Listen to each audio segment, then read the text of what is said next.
Hi friends, welcome to my channel. ಈ ವಿಡಿಯೋದಲ್ಲಿ ನೋಡಿ ಅತಿ ಹೆಚ್ಚು ಬಾರಿ ಕೇಳಿದಂಥ ಅತಿ ಪ್ರಮುಖ ಅತಿ ಹೆಚ್ಚು ಬಾರಿ ರಿಪೀಟ್ ಆಗಿರುವಂಥ ಪ್ರಶ್ನೆಗಳನ್ನು ನಾನು ಇಲ್ಲಿ ತಂದಿದ್ದೀನಿ. ಸೊ ಚಾನಲ್ಗೆ ಹೊಸಬರಾಗಿದ್ದರೆ ಚಾನಲ್ನ ಸಬ್ಸ್ಕ್ರೈಬ್ ಮಾಡಿ. ಇದು 3ನೇ ವಿಡಿಯೋ ಆಗಿದೆ. ಆಲ್ರೆಡಿ 2 ವಿಡಿಯೋಗಳನ್ನು ಮಾಡಿದ್ದೀನಿ, ನೋಡ್ಕೋಬೋದು. ಭಾಳ ಇಂಪಾರ್ಟೆಂಟು. ಅದರ ಜೊತೆಗೆ ಟ್ರಿಕ್ಸ್ ಯಾವ ರೀತಿ ನೆನಪಿಟ್ಕೋಬೇಕು ಅನ್ನೋದ್ರ ಬಗ್ಗೆನೂ ಕೂಡ ಒಂದು ಟ್ರಿಕ್ ಮಾಡಿದ್ದೀನಿ. ಸೊ ಅದು ಬಹಳ ಯೂಸ್ ಆಗುತ್ತೆ ನಿಮ್ಮ ಎಲ್ಲ ಎಕ್ಸಾಮ್ಗಳಿಗೆ, ಟಿ ಅಷ್ಟೇ ಅಲ್ಲ ಅಂತ ಹೇಳ್ತಾ ಮೊದಲನೇದಾಗಿ ನೋಡೋಣ. ಧರ್ಮಚಕ್ರ ಪ್ರವರ್ತನ ಎಂದರೆ ಅಂತ ಪ್ರಶ್ನೆ ಇದೆ. ಇದು 2022ರಲ್ಲಿ, 21ರಲ್ಲಿ, 19ರಲ್ಲಿ, 17ರಲ್ಲಿ, 15ರಲ್ಲಿ ಕೂಡ ಕೇಳಿದ್ದಾನೆ. ರಿಪೀಟ್ ಭಾಳ ವರ್ಷ ಆಗಿದೆ. ಈ ವರ್ಷ ರಿಪೀಟ್ ಆಗೋ ಸಾಧ್ಯತೆ ಇವೆ. ಸೊ ಇದಕ್ಕೆ ಆನ್ಸರ್ ನೋಡಿ, ಆಪ್ಷನ್ ನಂಬರ್ 4 ಏನು, ಬುದ್ಧನ ಮೊದಲ ಬೋಧನೆ. ಅದಕ್ಕೇನಂತಾರೆ, ಧರ್ಮಚಕ್ರ ಪ್ರವರ್ತನ ಅಂತ ಕರೀತಾರೆ. ಎಲ್ಲಾಗುತ್ತೆ ಅಂತಂದರೆ ಇದು ಬನಾರಸ್ ಸಮೀಪದ ಸಾರಾನಾಥದ ಜಿಂಕೆವನದಲ್ಲಿ, ಇಲ್ಲಿ ಸಾರಾನಾಥದ ಜಿಂಕೆವನದಲ್ಲಿ ಇದು ಪ್ರಥಮ ಬೋಧನೆ ಅವರು ನೀಡ್ತಾರೆ, ಮೊದಲ ಪ್ರವಚನ. ಇನ್ನು ಬುದ್ಧನಿಗೆ ಸಂಬಂಧಿಸಿದಂತೆ ನೋಡೋಣ.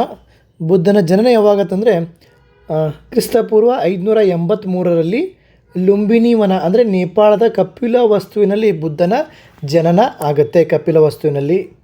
ನೆಕ್ಸ್ಟು ಬುದ್ಧನು ಅರಮನೆಯನ್ನು ತೊರೆದಿದ್ದು ಯಾವಾಗಪ್ಪ ಅಂದರೆ ತನ್ನ 29ನೇ ವಯಸ್ಸಿನಲ್ಲಿ ಅರಮನೆಯನ್ನು ರಾತ್ರಿ ತೊರೆದು ಹೋಗ್ತಾನೆ. ನೆಕ್ಸ್ಟು ಬುದ್ಧನ ಮರಣ ಯಾವಾಗಪ್ಪ ಅಂತಂದರೆ, ಸೊ ಆ್ಯಕ್ಚುಲಿ ಬುದ್ಧನ ಮರಣವನ್ನು ಮಹಾಪರಿನಿರ್ವಾಣ ಅಂತ ಕರೀತಾರೆ. ಏನು, ಮಹಾಪರಿನಿರ್ವಾಣ ಅಂತ ಕರೀತಾರೆ. ಎಲ್ಲಿ ಅಂತಂದರೆ ಅವರು ತೀರ್ಕೊಂಡಿದ್ದು, ಮರಣ ಹೊಂದಿದ್ದು ಕುಶಿನಗರದಲ್ಲಿ, ಅದಲ್ಲದೆ ಉತ್ತರ ಪ್ರದೇಶದಲ್ಲಿದೆ.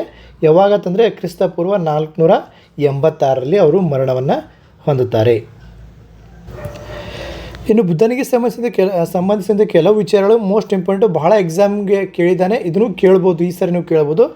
ಓಕೆ, ಏನಪ್ಪ ಅಂತಂದರೆ ತಂದೆ ತಾಯಿ ಹೆಸರು ಏನಪ್ಪ ಅಂದರೆ, ತಂದೆ ಶುದ್ಧೋಧನ, ತಾಯಿ ಮಾಯಾದೇವಿ. ಇವರ ಬಾಲ್ಯದ ಹೆಸರು ಏನಂತ ಕೇಳೋ ಸಾಧ್ಯತೆಗಳಿವೆ. ಬಾಲ್ಯದ ಹೆಸರು ಏನಂದರೆ ಸಿದ್ಧಾರ್ಥ.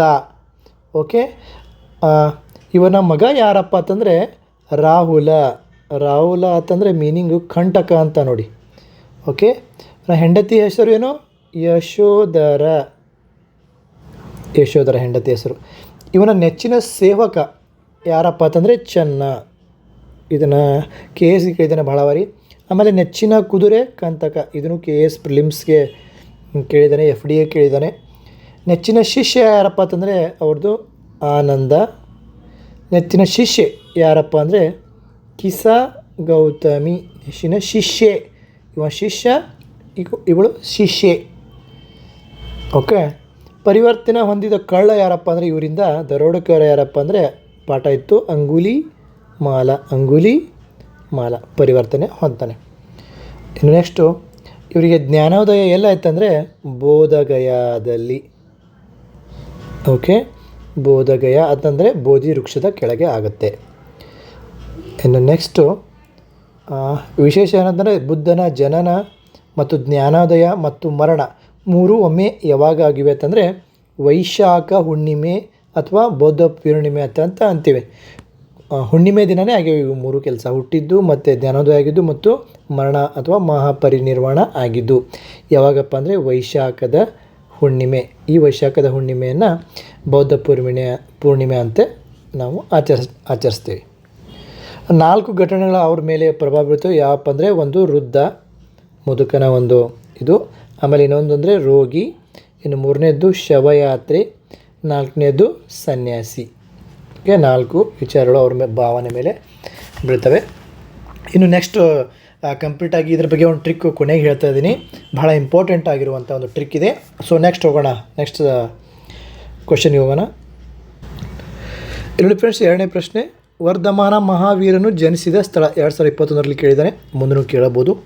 ಸೊ ಒಂದೊಂದು ಸರಿ ಬೌದ್ಧ ಧರ್ಮ ಮೇಲೆ 2 ಕ್ವಶನು 3 ಕ್ವಶನ್ ಕೇಳುವ ಸಾಧ್ಯತೆಗಳೂ ಕೂಡ ಇವೆ. ಇಲ್ಲಿ ನೋಡಿ ಫ್ರೆಂಡ್ಸ್, ಆನ್ಸರ್ ಏನಪ್ಪ ಅಂದರೆ ಕುಂಡಲ ಗ್ರಾಮ. 2ನೇದು ವರ್ಧಮಾನ ಮಹಾವೀರರ ಜನಿಸಿದ ಸ್ಥಳ ಕುಂಡಲ ಗ್ರಾಮ. ಇಲ್ಲಿ ಕ್ರಿಸ್ತಪೂರ್ವ ಯಾವಾಗ 599ರಲ್ಲಿ ಇವರು ಹುಡ್ತಾರೆ. ವೈಶಾಲಿಯ ಕುಂಡಲ ಗ್ರಾಮ ಅಂತ ಹೇಳ್ಬೋದು. ನೆಕ್ಸ್ಟ್ ನೋಡಿ, ಸೊ ಇಲ್ಲೇನು ಮಾಡಿದ್ದಾನೆ ಫ್ರೆಂಡ್ಸ್, ಬೌದ್ಧ ಮತ್ತು ಜೈನ ಧರ್ಮದ ಆಪ್ಷನ್ಸ್ ಕೂಡ ಕೊಟ್ಟಿದ್ದಾನೆ. ಸೊ ಇದು ಜೈನ ಧರ್ಮಕ್ಕೆ ಸಂಬಂಧಿಸಿರೋದ್ರಿಂದ ನೋಡಿ, ಸಾರಾನಾಥ ಇದು ಬೌದ್ಧ ಧರ್ಮಕ್ಕೆ ಸಂಬಂಧಿಸಿದಂಥ ಬೌದ್ಧರಿಗೆ ಸಂಬಂಧಿಸಿದಂಥ ಒಂದು ಆಪ್ಷನ್ಸ್. ಇದು ಸಾರನಾಥ ಏನಪ್ಪ ಅಂತಂದರೆ ಇವ್ರಿಗೆ ಬುದ್ಧನಿಗೆ ಏನು ಪ್ರಥಮ ಒಂದು ಪ್ರವಚನ, ಬುದ್ಧ ನೀಡಿದಂಥ ಪ್ರಥಮ ಪ್ರವಚನದ ಪ್ಲೇಸ್ ಇದು ಸಾರನಾಥ ಅಥವಾ ಜಿಂಕೆವನದಲ್ಲಿ. ಬೌದ್ಧರು ಬುದ್ಧನು ಏನು ಮಾಡ್ತಾನೆ, ಸಾರನಾಥ ಜಿಂಕೆವನದಲ್ಲಿ ಪ್ರಥಮ ಒಂದು ಪ್ರವಚನವನ್ನು ಕೊಡ್ತಾನೆ. ಸೊ ಇದು ಬೌದ್ಧ ಧರ್ಮಕ್ಕೆ ಸಂಬಂಧಿಸಿದಾಯಿತು. ಇನ್ನು ನೆಕ್ಸ್ಟ್ ನೋಡಿ, ಇನ್ನು ಪಾವಾಪುರಿ ನೋಡಿ, ಇದು ವರ್ಧಮಾನ ಮಹಾವೀರ ಅವರಿಗೆ ಸಂಬಂಧಿಸಿದ್ದು. ಸೊ ಇದು ಯಾವಾಗ ತೀರ್ಕೊಂಡಿರುವಂಥ ಏನು ತೀರ್ಕೋತಾರೆ ವರ್ಧಮಾನ ಮಹಾವೀರರು, ಆ ಒಂದು ಪ್ಲೇಸ್ ಹೆಸರು ಪಾವಾಪುರಿ. ಇದೆಲ್ಲ ಬರ್ತಂದರೆ ಬಿಹಾರದ ರಾಜಗೃಹ ಬಳಿ ಇರುವಂಥ ಪಾವಾಪುರಿ. ಯಾವಾಗಪ್ಪ ಅಂದರೆ ಕ್ರಿಸ್ತ ಪೂರ್ವ 527ರಲ್ಲಿ ಇವರು ತೀರ್ಕೋತಾರೆ ವರ್ಧಮಾನ ಮಹಾವೀರ. ಇದು ಕುಶಿನಗರ ನೋಡಿ, ಬೌದ್ಧ ಧರ್ಮಕ್ಕೆ ಸಂಬಂಧಿಸಿದ್ದು. ಇವೆರಡು ಬೌದ್ಧ ಧರ್ಮಕ್ಕೆ, 1ನೇದು 4ನೇದು ಬೌದ್ಧ ಧರ್ಮಕ್ಕೆ ಸಂಬಂಧಿಸಿವೆ. ಕುಂಡಲಗ್ರಾಮ ಮತ್ತು ಪಾವಾಪುರಿ ಜೈನ ಧರ್ಮಕ್ಕೆ ಸಂಬಂಧಿಸಿದೆ. ಈ ಕುಶಿನಗರ ಅನ್ನೋದು ಬುದ್ಧನು ಏನು ಮಾಡ್ತಾನೆ, ತನ್ನ ಮಹಾಪರಿನಿರ್ವಾಣ ಹೊಂದುವಂಥ ಸಮಯದಲ್ಲಿ ಹೋಗಿ ನೆಲೆಸಿರುವಂಥ ಕೊನೆಯ ಗಳಿಗೆಯಲ್ಲಿ ಸಾಯೋಕ್ಕಿಂತ ಮುಂಚೆ ನೆಲೆಸಿರುವಂಥ ಒಂದು ಊರಿನ ಹೆಸರು ಕುಶಿನಗರ. ಸೊ ಇನ್ನು ಜೈನ ಧರ್ಮಕ್ಕೆ ಸಂಬಂಧಿಸಿ ಅಂತ ಹೇಳಿದ್ರೆ ಫ್ರೆಂಡ್ಸ್, ಜೈನರ ಒಟ್ಟು 5 ಬೋಧನೆಗಳಿವೆ. ಮೂಲಭೂತ ಒಂದು 5 ಬೋಧನೆಗಳು. ಒಂದು ಯಾವುದಪ್ಪ ಅಂದರೆ ಅಹಿಂಸೆ, ಆಮೇಲೆ 2ನೇದು ಸತ್ಯ, 3ನೇದು ಅಸ್ತೇಯ. ಅಸ್ತೇಯ ಅಂತಂದರೆ ಕಳ್ಳತನ ಮಾಡಬಾರ್ದು ಅನ್ನೋದು. ಇನ್ನು 4ನೇದು ಅಪರಿಗ್ರಹ ಅಂತಂದರೆ ಆಸ್ತಿಯನ್ನು ಅವಶ್ಯಕ್ಕಿಂತ ಹೆಚ್ಚಿಗೆ ಹೊಂದಬಾರದು ಅಂತ ಅನ್ನೋದು.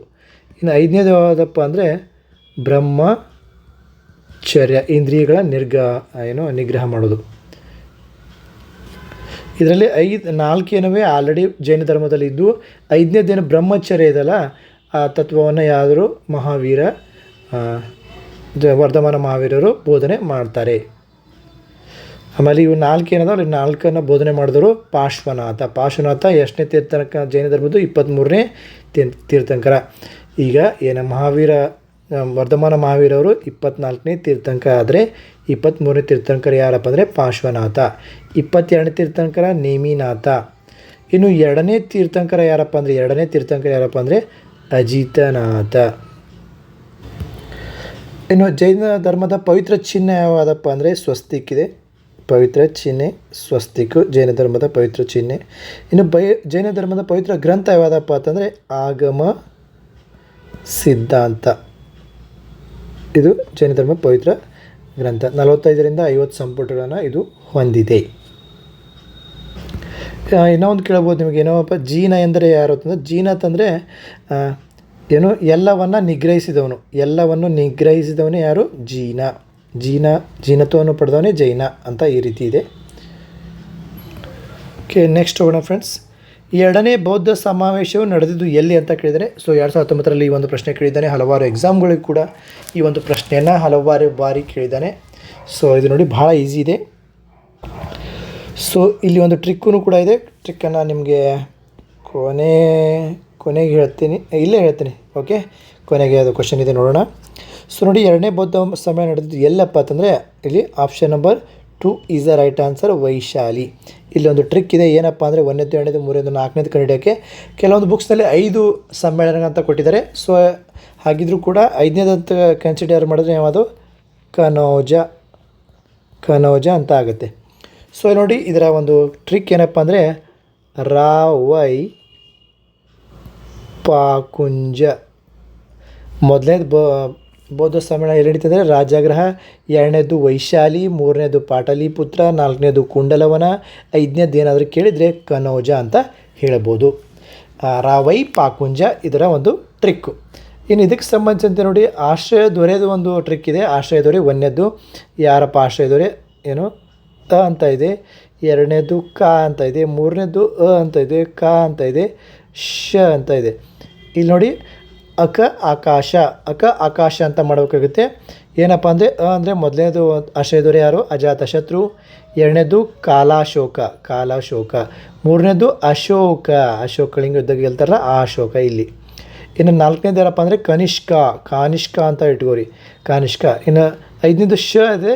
ಅಂದರೆ ಯಾರು? ಹ್ಯುವೆನ್ಸ್ ಸ್ಟ್ಯಾಂಗ್. ಇವಕ್ಕೆ ಒಂದು ಅಧ್ಯಕ್ಷರುಗಳು ಕೂಡ ಬರ್ತಾರೆ. ಅಧ್ಯಕ್ಷರು ಯಾರಪ್ಪ ಅಂತಂದರೆ ಮೊದಲನೇದ್ದು ನೋಡಿ, ಏನದು ಮ ಸ ಮು ವ ಹು ಮಸ ಮ ಹು ಮ ವ ಹು ನೋಡಿರಿ. ಯಾವುದಂದರೆ ಮ ಅಂದರೆ ಒಂದೇ ಒಂದು ಬೌದ್ಧ ಸಮ್ಮೇಳನ ಅಧ್ಯಕ್ಷತೆ ಮಹಾಕಶ್ಯಪರು. ಇನ್ನು ಎರಡನೇದು ಸಭಾಕಮಿ, ಮೂರನೇದ್ದು ಮುಗ್ಗಲಿಪುತ್ರ ತಿಸ್ಸ, ನಾಲ್ಕನೇದು ವ ಅಂದರೆ ವಸುಮಿತ್ರ, ಇನ್ನು ಐದನೇದು ಹ್ಯೂ ಅಂದರೆ ಹ್ಯುವೆನ್ಸ್ಟ್ಯಾಂಗ್ ಅಥವಾ ಹ್ಯುವೆನ್ಸ್ಟ್ಯಾಂಗ್. ನೀವು ಇದನ್ನು ಕೆಳಗಡೆದು ಏನಿದೆ ಸ್ವಲ್ಪ ಡಿಫಿಕಲ್ಟ್ ಅನ್ಸ್ಬೋದು. ನೀವು ಅದನ್ನು ಚೇಂಜ್ ಮಾಡಿಕೊಂಡು ನಿಮ್ಗೆ ಇಷ್ಟವನ್ನು ಬರೋ ಥರ ಅದನ್ನು ಟ್ರಿಕ್ಕನ್ನು ನೆನಪಿಟ್ಕೋಬೋದು. ನೆಕ್ಸ್ಟ್ ಹೋಗೋಣವೇ, ಸರಿಯಾದ ಕಾಲಾನುಕ್ರಮದಲ್ಲಿ ಬರೆಯ ಅಂತ ಕೊಟ್ಟಿರ್ತಾರೆ. ಸೊ ಇದನ್ನೇನದಲ್ಲ ಇದನ್ನೇ ಹಿಂದೆ ಮುಂದೆ ಕೊಟ್ಟಿರ್ತಾರೆ, ನೀವು ಕಾಲಾನುಕ್ರಮದಲ್ಲಿ ಬರೆಯಬೇಕು. 2017ರಲ್ಲಿ ಸ್ವಲ್ಪ ಟೆಸ್ಟ್ ಮಾಡ್ತಾನೆ. ಸೊ ಇಷ್ಟು ಗೊತ್ತಿರ್ತಿಕೋ ಟ್ರಿಕ್ನಾಗ ನೀವೆಲ್ಲ ಹೆಂಗೆ ಬೇಕಾದಂಗೆ ಕೊಟ್ಟರು, ಏನು ಬೇಕಾದ್ರೂ ಕೊಟ್ಟರು ನೀವು ಬರಿಬೋದು. ಓಕೆ, ಚಾನಲ್ಗೆ ಹೊಸಬರಾಗಿರಿ, ಚಾನಲ್ ಸಬ್ಸ್ಕ್ರೈಬ್ ಮಾಡಿ. ಮತ್ತೆ ಹೋಗೋಣ, ಮುಂದೆ ನೋಡೋಣ. ಬುದ್ಧನು ತನ್ನ ಪ್ರಥಮ ಪ್ರವಚನವನ್ನು ಸಾರಾನಾಥದಲ್ಲಿ ನೀಡಿದ ಘಟನೆಗೆ ಏನಂತ ಕರೀತಾರೆ? ಎರಡನೇ ಆನ್ಸರ್ ನೋಡಿ, option number 2 is the right answer. ಧರ್ಮಚಕ್ರ ಪ್ರವರ್ತನ. ಬುದ್ಧನು ತನ್ನ ಪ್ರಥಮ ಪ್ರವಚನ ಕೊಡ್ತಾನೆ. ಅದು ಪ್ಲೇಸ್ ನಿಮ್ಗೆ ಆಲ್ರೆಡಿ ಹೇಳಿದ್ದೀನಿ, ಮತ್ತೊಂದು ಸರಿ ಹೇಳ್ತೀನಿ. ಎಲ್ಲಿ? ಬನಾರಸ್ ಸಮೀಪದ ಸಾರಾನಾಥ. ಏನು? ಬನಾರಸ್ ಸಮೀಪದ ಸಾರಾನಾಥದ ಜಿಂಕೆ ವನದಲ್ಲಿ ಮೊದಲ ಪ್ರವಚನವನ್ನು ಬುದ್ಧನು ನೀಡ್ತಾನೆ. ಇನ್ನೊಂದು ಹೇಳ್ತೀನಿ, ಬೌದ್ಧ ಧರ್ಮದಲ್ಲಿ 2 ಪಂಗಡಗಳು ಬರ್ತವೆ. ಒಂದನೇದು ಯಾವುದಪ್ಪ ಅಂದರೆ ಮಹಾಯಾನ, ಎರಡನೇದು ಹೀನಯಾನ ಮತ್ತು ಮಹಾಯಾನ ಮತ್ತು ಹೀನಯಾನ. ಕೆಲವೊಂದು ಕಡೆ ಬರುತ್ತೆ, ಪಶ್ಚಿಮ ಬಂಗಾಳ, ಬಿಹಾರಲ್ಲಿ ವಜ್ರಾಯನ ಅಂತಲೂ ಕೂಡ ಬರುತ್ತೆ, ಬಿಹಾರ ಅಂಥ ಪ್ಲೇಸಲ್ಲಿ. ಇನ್ನೊಂದೇನಪ್ಪ ಅಂದರೆ, ಈಗ ಜೈನ ಧರ್ಮ ಅಥವಾ ಬೌದ್ಧ ಧರ್ಮಕ್ಕೆ ವ್ಯತ್ಯಾಸ ಏನು, ಮೋಸ್ಟ್ ಇಂಪಾರ್ಟೆಂಟ್ ವ್ಯತ್ಯಾಸ ಏನಪ್ಪ ಅಂದರೆ ಜೈನ ಧರ್ಮದವ್ರು ಏನು ಮಾಡ್ತಾರೆ, ಆತ್ಮದಲ್ಲಿ ನಂಬಿಕೆಯನ್ನು ಇಡ್ತಾರೆ. ಬಟ್ ಅದೇ ಬೌದ್ಧ ಧರ್ಮದಲ್ಲಿ ಏನಾಗ್ತಾರೆ, ಆತ್ಮದಲ್ಲಿ ನಂಬಿಕೆ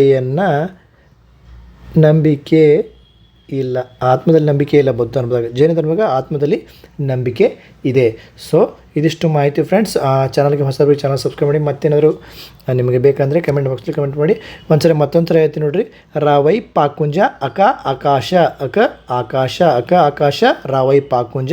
ಇದಿಷ್ಟು ಒಂದು ಟ್ರಿಕ್ಕು. ಇದು ಕೆಳಗಿಂದ ನೀವೇ ಮಾಡಿಕೊಡ್ರಿ, ನಿಮಗೆ ಈಸಿ ಹಾಗೆ. ಇಲ್ಲೇನಾಗಿದೆ ಮುಸು ಮೂವ ಯು ಸ್ವಲ್ಪ ಟಫ್ ಆಗ್ಬೋದು, ನೀವು ಇದನ್ನು ಚೇಂಜ್ ಮಾಡ್ಕೊರಿ. ಒಂದನೇದು ರಾವೈ ಪಾಕುಂಜ ಅಂತ ನೆನಪಿಟ್ಕೊಂಬಿಡಿ, ನಿಮಗೆ ಈಸಿ ಆಗುತ್ತೆ. ಅಂದರೆ Rajagriha, Vaishali, Pataliputra, Kundalavana, Kannauj. So all the best friends, have a great day friends.